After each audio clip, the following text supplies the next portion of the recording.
Jajaran Pemprov Jawa Timur dikejutkan dengan kedatangan rombongan penyidik KPK yang mendatangi kantor Gubernur Jawa Timur Hovifah Indar Parawansa dan Wakil Gubernur Emil Elestianto Dardak di Jalan Pahlawan, Surabaya, Rabu tanggal 21 Desember tahun 2022 tidak hanya menggeledah ruangan kerja Gubernur Hovifah Indar Parawansa tetapi penyidik KPK juga memeriksa ruangan kerja Wakil Gubernur Emil dan Sekretaris Daerah Provinsi Jawa Timur Adi Karyono, yang terletak di gedung utama Pemprov Jawa Timur. Dari pantauan di lokasi, penyidik KPK meninggalkan kantor Karyono sekitar pukul 19.36 waktu Indonesia Barat dengan membawa 3 koper yang diduga berisi dokumen yang diperoleh saat penggeledahan. 3 koper itu dibawa oleh rombongan petugas KPK yang mengenakan kemeja dan menggunakan ransel, di antaranya juga ada yang mengenakan rompi krem bertuliskan KPK.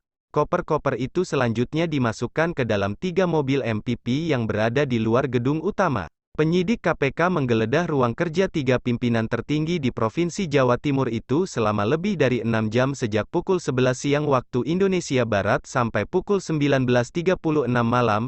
Saat dimintai keterangan tentang penggeledahan itu, Ali Fikri Kepala Bagian Pemberitaan KPK mengatakan, penggeledahan tersebut masih ada kaitannya dengan OTT KPK belum lama ini. Masih terkait perkara OTT kemarin, kata Kepala Bagian Pemberitaan KPK Ali Fikri kepada wartawan, Rabu tanggal 21 Desember tahun 2022. Sebelumnya, Wakil Ketua DPRD Jawa Timur, Sahat Tua ditangkap oleh KPK dengan dugaan tangkap tangan atau OTT. Selain itu KPK juga menyegel sejumlah ruangan di gedung DPRD Provinsi Jawa Timur, antara lain ruangan kerja Sahat Tua, ruangan server kamera pengawas CCTV dan ruangan Kepala Bagian Risalah. Sahat Tua ditangkap bersama 3 orang lainnya. Mereka ditangkap sebagai tersangka kasus suap dana hibah kelompok masyarakat yang digelontorkan melalui dana APBD Provinsi Jawa Timur. Ia diduga menerima uang kurang lebih sebesar 5 miliar rupiah dari pengurusan alokasi dana hibah tersebut.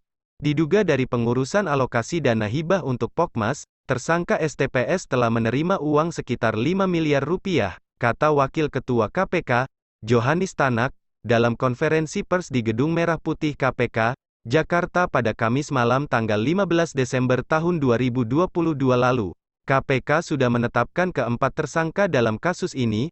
2 tersangka selaku penerima ialah STPS dan Rusdi atau RS selaku staf ahli STPS. 2 tersangka lainnya sebagai pemberi suap, yaitu Kepala Desa Jelgung, Kecamatan Robatal, Kabupaten Sampang, sekaligus Koordinator Kelompok Masyarakat, Abdul Hamid, dan Koordinator Lapangan Pokmas, Ilham Wahyudi, IW, alias Eeng. Bukan hanya itu, selama 5 tahun terakhir ini sebanyak 15 para kepala daerah di Provinsi Jawa Timur juga ditangkap oleh KPK dengan dugaan terbanyak yaitu kasus tertangkap tangan atau OTT, pejabat-pejabat daerah tersebut diantara lainnya. 1. Ahmad Syafi'i Bupati Pamekasan. Bupati Pamekasan Ahmad Syafi'i diduga terlibat dalam kasus suap proyek Desa Dasok sebesar 250 juta rupiah. Pada Rabu, tanggal 2 Agustus tahun 2017, Komisi Pemberantasan Korupsi atau KPK melakukan operasi tangkap tangan atau OTT di rumah dinas Kepala Kejaksaan di Jalan Raya Panglegur, Pamekasan, Madura.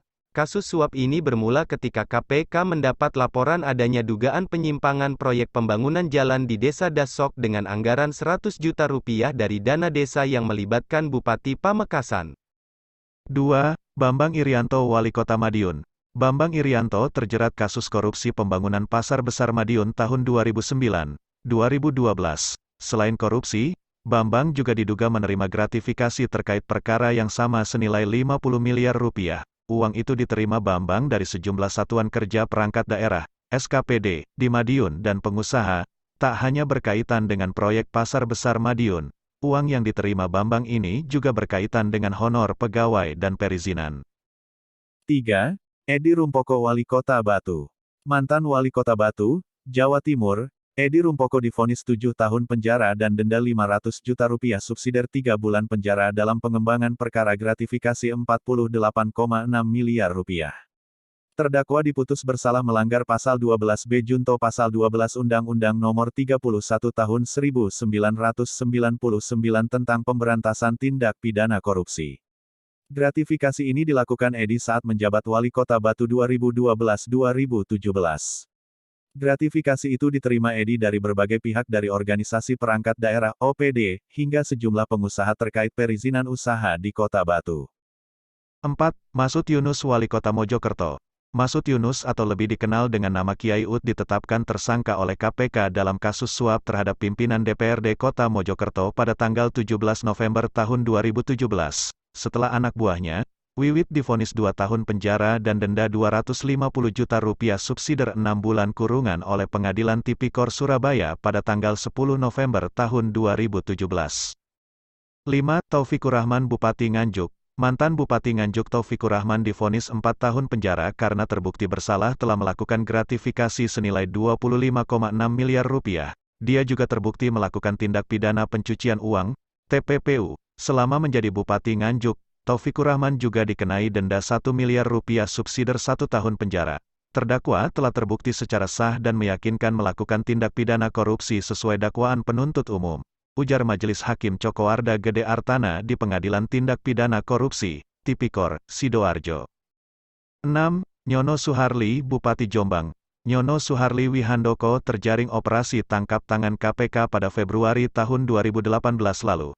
Dia diamankan di stasiun balapan Solo dengan barang bukti uang 25 juta rupiah. Selain itu, didapatkan juga uang dalam pecahan dolar Amerika sebesar 9.500. Nyono yang saat itu akan maju sebagai calon Bupati Jombang untuk yang kedua kalinya diduga terlibat suap dari seorang pegawai Dinas Kesehatan Jombang, serta mengambil dana kutipan jasa pelayanan kesehatan dana kapitasi BPJS dari 34 puskesmas di Jombang. 7. Setiono Wali Kota Pasuruan. Setiono diduga menerima suap terkait proyek pada Dinas Koperasi dan Usaha Mikro Pemkot Pasuruan, yaitu proyek belanja modal gedung dan bangunan pengembangan Pusat Layanan Usaha Terpadu Koperasi Usaha Mikro Kecil dan Menengah. KPK menduga Setiono menggunakan tangan Dwi Fitri selaku PLH Kadis PU Kota Pasuruan dan Wahyu untuk menerima uang dari seorang pihak swasta sebagai pemberi suap atas nama Muhammad Bakir. Keempatnya pun ditetapkan KPK sebagai tersangka. Untuk proyek itu, Setiono mendapatkan jatah 10% dari nilai kontrak sebesar 2 miliar rupiah lebih. Selain itu, ada permintaan 1% untuk Pokja sebagai tanda jadi. 8. Saiful Ila Bupati Sidoarjo. Mantan Ketua DPC Partai Kebangkitan Bangsa, PKB, Sidoarjo itu terbukti secara sah dan meyakinkan melakukan tindak pidana korupsi proyek infrastruktur di Kabupaten Sidoarjo. Dalam perkara pengadaan proyek infrastruktur itu, KPK menetapkan Saiful bersama 5 orang lain sebagai tersangka. Penetapan ini berawal dari operasi tangkap tangan, OTT, tim lembaga anti rasuah dengan barang bukti uang senilai 1,8 miliar rupiah, pada tahun 2019 silam. 9. Novi Rahman Bupati Nganjuk. Bupati Nganjuk nonaktif Novi Rahman Hidayat divonis 7 tahun penjara. Majelis Hakim Tipikor Surabaya menilai terdakwa terbukti telah menerima suap dalam kasus jual beli jabatan.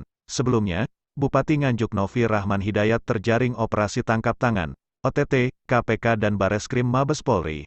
Novi dicinduk karena kasus dugaan suap jual beli jabatan pada tanggal 10 Mei tahun 2021 lalu. Dalam OTT ini, turut diamankan 3 camat. Selain itu, ada pula 7 kepala desa yang ikut diamankan.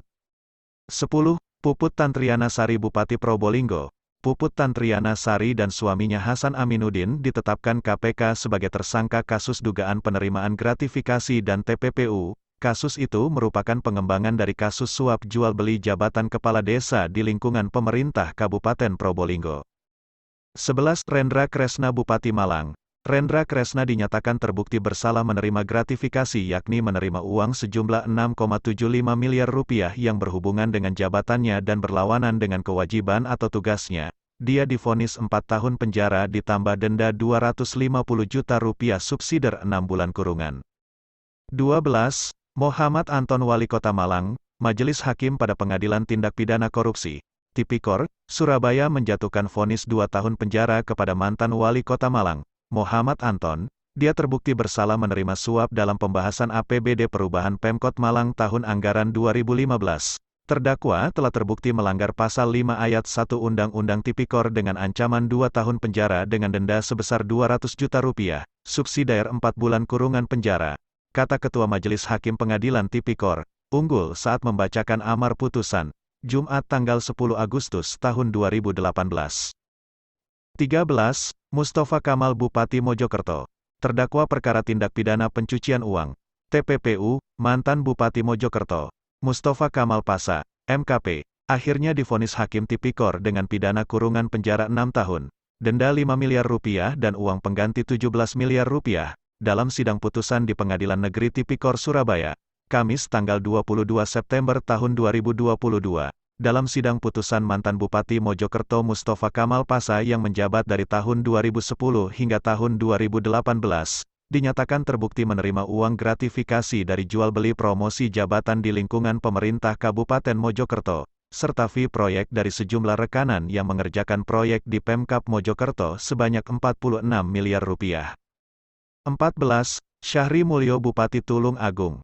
KPK menduga Syahri Mulyo menerima uang sebesar 2,5 miliar rupiah dari kontraktor Susilo Prabowo terkait proyek infrastruktur peningkatan jalan di Dinas PUPR Tulung Agung. Dalam operasi tangkap tangan tanggal 6 Juni tahun 2018, KPK menyita duit 1 miliar rupiah. KPK menduga uang itu merupakan pemberian kali ketiga. Pada pemberian pertama, Syahri diduga menerima uang 500 juta rupiah dan pada pemberian kedua 1 miliar rupiah.